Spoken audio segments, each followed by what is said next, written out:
ഏകദേശം 6:30 കഴിഞ്ഞിട്ടാണ്. ആ സമയം കഴിഞ്ഞതു മുതൽ തന്നെ വലിയ രീതിയിലേക്കുള്ള ജാഗ്രതയോടുകൂടിയുള്ള പ്രവർത്തനം നമുക്ക് കാഴ്ചവെക്കാൻ വേണ്ടി കഴിഞ്ഞിട്ടുണ്ട്. നമ്മുടെ ജില്ലയിലുടനീളം, കണ്ണൂർ റേഞ്ചിലും അതുപോലെ സംസ്ഥാനത്തുടനീളമുള്ള മുഴുവൻ സേനാ വിഭാഗങ്ങളിലേക്കും ജില്ലകളിലേക്കുമൊക്കെ ഈ ഇൻഫർമേഷൻസ് നമുക്ക് സമയബന്ധിതമായിട്ട് കൊടുക്കാൻ വേണ്ടി കഴിഞ്ഞിരുന്നു. അതിൽ വലിയ രീതിയിലേക്ക് മീഡിയയുടെ ഭാഗത്തു നിന്ന് ഇങ്ങനെ ഒരു ജയിൽ ചാട്ടം ഉണ്ടായ സമയത്ത് അതുമായി ബന്ധപ്പെട്ടിട്ടുള്ള വിവരങ്ങളൊക്കെ വളരെ കൃത്യമായ രീതിയിലേക്ക് ജനങ്ങളിലെ എത്തിക്കാൻ, ജനങ്ങളിലൂടെ ആ ഒരു ജാഗ്രത ഉണ്ടാക്കാനും നമുക്ക് കഴിഞ്ഞിട്ടുണ്ട്. ആ ഒരു ജാഗ്രതയുടെ ഭാഗമായിട്ടാണ് നമ്മൾ കൂടുതലായിട്ടുള്ള CCTV വിഷ്വൽസ് പരിശോധിക്കുകയും ആ വിഷ്വൽസ് പരിശോധിച്ചതിന് ശേഷം ഏകദേശം 4:15 സമയം കഴിഞ്ഞതിന് ശേഷം 4:15-5 മണി ഇടയിലുള്ള ഒരു സമയത്തോട് കൂടിയിട്ടാണ് ഈ പ്രതി ജയിൽ ചാടിയിട്ടുള്ളത് എന്നുള്ളത് പോലീസ് മനസ്സിലാക്കിയിട്ടുള്ളത്.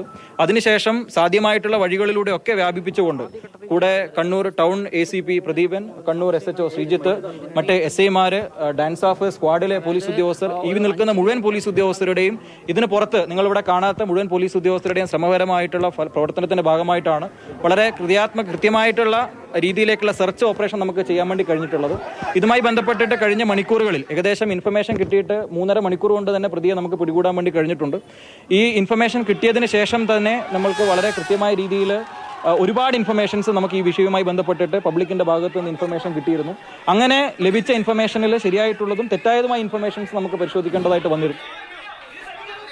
ഇപ്പോൾ പോലീസ് SP-യുടെ വിശദീകരണമാണ് കണ്ടത്. ഇതാണ് ഷിജിൻ അരിപ്പറ്റ പകർത്തിയ ദൃശ്യം. സംഭവിച്ചത് എന്താണ് എന്ന് ഇതിനോടകം തന്നെ പ്രേക്ഷകർക്ക്, വൈകിക്കാണുന്ന പ്രേക്ഷകർക്ക് മനസ്സിലായി കാണും. ഗോവിന്ദച്ചാമി എന്ന കുട്ടും കുറ്റവാളി ജയിൽ ചാടുന്നു.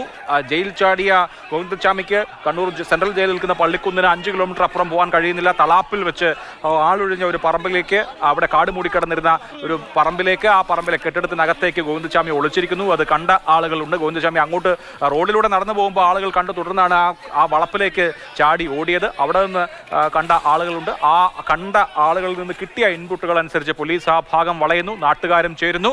ഒടുവിൽ ഒളിച്ചിരുന്ന ഗോവിന്ദച്ചാമിയെ കിണറ്റിൽ നിന്ന് പോലീസ് തൂക്കിയെടുക്കുന്നു. ഇങ്ങനെ കൊണ്ടുവരുന്നു. അയാളെ കൊണ്ടുവന്ന ആ ദൃശ്യങ്ങളാണ് കണ്ടത്. ഗോവിന്ദച്ചാമി, ജയിൽ ചാടിയ ഗോവിന്ദച്ചാമി ഇപ്പോൾ അകത്താണ്. അതുകൊണ്ട് തന്നെ സ്ത്രീകൾ അത്രയുമെങ്കിലും സുരക്ഷിതരാണ്. ഗോവിന്ദച്ചാമി എന്ന ഏറ്റവും നൊട്ടോറിയസ് ആയ കൊടും ക്രിമിനലിനെ പിടികൂടാൻ കേരള പോലീസിന് കഴിഞ്ഞിരിക്കുന്നു എന്ന ആശ്വാസം നിശ്ചയമായും ഉണ്ട്. ഇപ്പോൾ നേരത്തെ സംഭവിച്ച കാര്യങ്ങളുടെ ഏറ്റവും ഒടുവിലത്തെ ദൃശ്യങ്ങൾ, അതായത് ഗോവിന്ദച്ചാമിയെ പിടികൂടി കൊണ്ടുവന്ന് ജീപ്പിൽ കയറ്റി അടച്ച് കൊണ്ടുപോകുന്നതിൻ്റെ ദൃശ്യങ്ങളാണ് പ്രേക്ഷകർ ഈ കാണുന്നത്.